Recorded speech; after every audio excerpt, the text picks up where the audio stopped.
Welcome back to Tales Arcane, where we talk about D&D, TTRPGs, and fantasy storytelling. If you want to run a campaign focused on rebellion, then I think this system can help. In this video, I'm going to walk you through the steps and structure I use to run adventures focused on freedom fighters and revolution. This video is made possible by the many wonderful people who back me over on the Tales Arcane Patreon. When you join my Patreon, you can get access to more than 1,000 pages of my original D&D homebrew content, encounters, adventures, campaign settings, battle maps, and a lot more. There's a link down below this video if you want to check that out, but in the meantime, let's talk about revolution. Now I should clarify that this is not a groundbreaking new system never before implemented. As I walk you through the steps I use for running D&D rebellions, you're going to be reminded of some of your favourite video games that use similar structures when they're designing rebellion-focused campaigns. I think this is just the most logical way to approach an uprising in a TTRPG or in any kind of interactive media. I'm going to assume two things. One, that this campaign is taking place in a realm ruled by some form of tyrannical government or overlord. And two, that the players are going to be on the side of the insurgency rising up against that tyranny. Now, before you really get into the rebellion stuff, you should take some time to work out how that tyrannical government operates. How do they enforce the laws? Who's at the top of it? How are they funding their operation? How do they enforce their tyranny on a large populace that could and eventually will rise up against them? We can and should talk in a future video about how to develop tyrannical governments and overlords, but in this video we're focusing more on the mechanical process of running the actual rebellion itself. To make this all work, we want to split up the region that is under tyranny into a number of sub-regions, essentially counties or duchies within the kingdom where the tyrant reigns. Ideally, we want each of these regions to feel quite distinct from the others around it, at least geographically. So one might be a very coastal region where all the power is focused around various large port towns running along the seafront. Another could be dominated by wetlands and rivers, while a third is very mountainous, perhaps with a colder climate. Then in each of these separate regions, we're going to place a powerful figure who answers to the tyrant. For the purposes of this video, we're just going to call them lords, but these could be powerful military officers, religious figures, whatever feels right as a sort of sub-leader underneath the tyrant that you're setting up. Every lord is going to have their own lieutenants and soldiers, and like the lands they govern, they should feel unique. One lord might be a brutish warlord with a large but undisciplined army at his disposal. Another might be a more subtle tactician with a large undercover force, a secret police operating throughout the region. These are going to be the mini-bosses that need to be overcome before the players can reach that final battle with the tyrant, and so you don't want them to feel copy and pasted. Now we have our various regions, perhaps 3 or 4 separate regions, each with their own lord. But then we also have the tyrant stronghold, and this is going to be somewhere in the realm, perhaps a city with a large palace or castle at its center. This is the center of power for the whole realm, to which all of the other lords answer. And technically the players can at any time launch some kind of attack or mission against this stronghold and against the tyrant. But early on, it's going to be a lot harder to do that because the tyrant is going to be surrounded by troops, by guards, and if there's any kind of military move against them, they can summon up all the various lords from around the realm who can bring their own soldiers to bear to defend. The same thing goes for the lords ruling over their individual areas under the tyrant. Technically, the players can launch some kind of attack against them at any time, but doing so too early is likely to result in the players either dying in the attempt or just being forced to flee. The players will have to find ways to weaken the lords before they can take them on, and that brings us to the rebellion goals. Rebellion goals are covert missions, small adventures that are carried out to weaken the power of a lord in a particular area. An example of a rebellion goal might be to capture or kill the spy master leading one of the lord's local spy networks. Another example might be to take over a strategically important outpost, perhaps cutting off the road that the lord relies on to get supplies from the capital. Each rebellion goal represents a small adventure that the players are going to undertake, and with each victory that they achieve, the balance will tip a little bit more in their favour for their battle against the lord, which will inevitably be the final chapter for that particular region that they're operating in at the moment. Along the way, the players should encounter important rebellion-related NPCs. These are community leaders and sort of maybe high-ranking figures from previous failed rebellions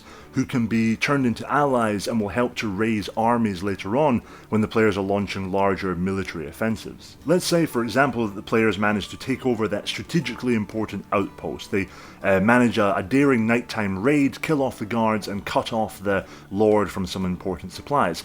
Then when they go into the small jail cell under the outpost in the basement, they find an important community figure, a respected, perhaps cleric, who spoke up against the authorities and was jailed as a consequence. Freeing this individual, the players can form a connection with him, and then he can go out into the land and start raising other people to the cause. This is important because even though the players aren't necessarily going to be actively going village to village raising recruits, they know that it's as a consequence of their actions that a rebel force is now starting to form. When the players have completed 3 or 4 rebellion goals, weakening the Lord and raising support for the rebellion, they're ready to launch an attack on the Lord's base of operations. They might do this in quite a subtle way. They might sneak in. Perhaps as a result of killing that spy master, it's now easier to get past the guards and slip into the fortress and perhaps launch an assassination against the Lord. Or maybe when they were raiding that outpost, they managed to find enough uniforms and armor to kit the whole party out in convincing disguises. Alternatively, they might go for something a little bit more direct. Their rebellion NPCs, who they've been liberating and connecting with throughout the last couple of adventures, will have raised a small force to fight alongside them, and they can now lead a full frontal attack on the base, and perhaps the majority of the Lord's remaining soldiers are caught up fighting these rebels that the party have raised, and then the party go one-on-one with the Lord and his lieutenants, forming the kind of mini-boss final battle of that little arc. One way or another, the players will eventually overthrow the local Lord, having weakened them by carrying out various rebellion goals in advance. This area has now been liberated, and the cause of the rebellion continues on. Now, the players will have to go around and defeat either the majority or all of the regional lords before they can really launch that final attack on the tyrant's castle. So at this point they'll move on to the next region, and of course the tyrant will be sending troops to try and retake the region that was just liberated. So the players can't expect a large rebel force to accompany them to the next region. Any rebels that they raise to fight the Lord in the last one will have to stay there to hold that ground, while the players begin new covert operations the next region over. Eventually the players will have toppled the majority or all of the local lords who serve under that tyrant, and they'll have raised a considerable fighting force that can now turn its eyes towards the capital, towards the tyrant's stronghold. This initiates the final battle, the final arc of the campaign, and at this point there's a number of different ways you can run it. The players might want to approach this subtly. Perhaps they have the rebel forces they've gathered in previous adventures almost as a distraction. While the rebel army attacks the gates, maybe lays siege to the capital city, the players use that as cover to sneak in the side, work their way through the streets under siege, get into the tyrant's castle and go one-on-one with them, finishing the whole thing before too many people have to die. Or maybe the players and the rebels quickly overcome the walls, but end up in a long drawn-out battle street by street through the city towards the tyrant's palace or castle at its centre. You can then treat the city almost like a dungeon, with players working their way through trap-infested streets, fighting different enemies from different defensive positions. Or maybe there is no city. Maybe the tyrant is operating out of a standalone castle on a windswept cliff above the ocean, and instead of having an urban battle, the players are just laying siege to this fortress. Outside the walls, the players have a rebel army, and they're leading various different attacks. Some are going up ladders onto the battlements, others are breaking down the gate. You've got one player leading an attack through a breach in the wall.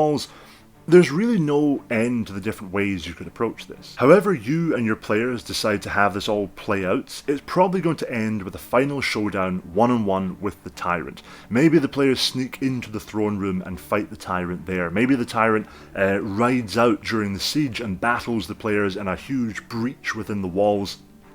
Again, it's up to you and your players, But either way, there should be an epic moment when the players go up against the tyrant, and the tyrant will have bodyguards, high-level fighters working around them.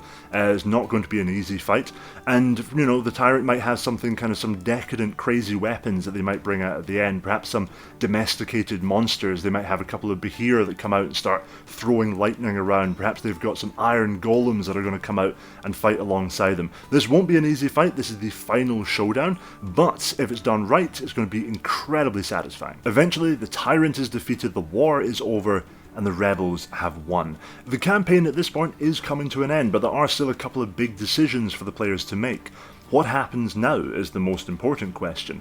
Do they set themselves up as the new council ruling the realm? Do they set up some kind of democratic republic? Or do they give their backing to a rebel NPC they met along the way who they think would make a good new leader? It's really in your players' hands. Now, how long is all of this meant to take? Well, it will vary very widely. Firstly, depending on what kind of campaign you want to run, how much time you have to run a campaign, and also what kind of choices the players make along the way and how long they take to deal with the various rebellion goals in each of the regions. As a rough estimate, I would expect to spend about 6 or 7 sessions in each region overthrowing each lord. So let's say there's perhaps 3. We'll keep it relatively small and we say there's 3 lords serving under the tyrant. The players have to overthrow all of them. So that means we're coming up towards around 20 sessions all told to get to the point where the players are ready to take on the final battle with the tyrant. At that point, we're probably going to spend a good amount of time on the final entering the stronghold, battling the tyrant. That could take another 5, even 6 sessions if you're doing something like a long drawn out siege. At this point, we're creeping towards, maybe we're around like 25, 26 sessions. You're then going to have a couple of sessions in which the players deal with the aftermath. What comes next? Who's going to be the new leader or leaders in the aftermath of the tyranny being overthrown? And a little bit of kind of general nice wrap up for the campaign as the players get a sense of closure, maybe meet NPCs they met way back at the start and see how they're benefiting now from the players' actions. By the end of the campaign, I would expect it to run close to 30 sessions altogether. Give or take, again, it's not an exact science. If you want to run a smaller version of this, you can just strip away all the stuff with the tyrant and the lords and instead just have a slightly smaller local tyrant, maybe a corrupt baron who rules over his barony with an iron fist, a number of rebellion goals that can be completed to lead up to the Baron's overthrowing, and that's your rebellion there. It doesn't have to be a big drawn out thing across an entire kingdom. Before we finish, let's quickly summarise everything we've covered here. You're going to take the realm that is being oppressed, where the revolution is going to take place, and you're going to split that up into a number of regions, maybe 3 or 4 regions. Each region is going to be ruled by a lord or some kind of authority figure who in turn answers to the tyrant. These lords are all going to have to be defeated before the tyrant can be defeated. But before the lords can be defeated, individual rebellion goals in their region have to be achieved. In the process of completing rebellion goals, the players are going to encounter NPCs who can help them in the process of the rebellion. These are often going to be influential local leaders and rebellious thinkers who will then go out into the villages and towns, spread word of the rebellion, so that when the players launch larger military operations, they have the backing of a small rebel army that is going to grow over the course of the entire campaign to a large force that can eventually besiege the stronghold of the tyrant. Eventually there'll be an epic battle or siege at the tyrant's stronghold, a final showdown maybe in the throne room or before the gates of the palace. The tyrant will be arrested or slain, and a new age will dawn in the realm. The players can then decide what happens next. Do they set themselves up as leaders, or do they give their backing to one of the many rebel NPCs they've met along the way? That is the campaign, and that is how I run rebellions in D&D. Thank you for watching, and good luck in all your rebellions to come. I really appreciate you, engaging with the channel and supporting what I do. If you do want to back me over on Patreon, you can head to the link below this video and get access to all of my homebrew content over there and just make more of these videos possible. It's greatly appreciated. But anyway, thank you so much for watching, and I will see you in the next video.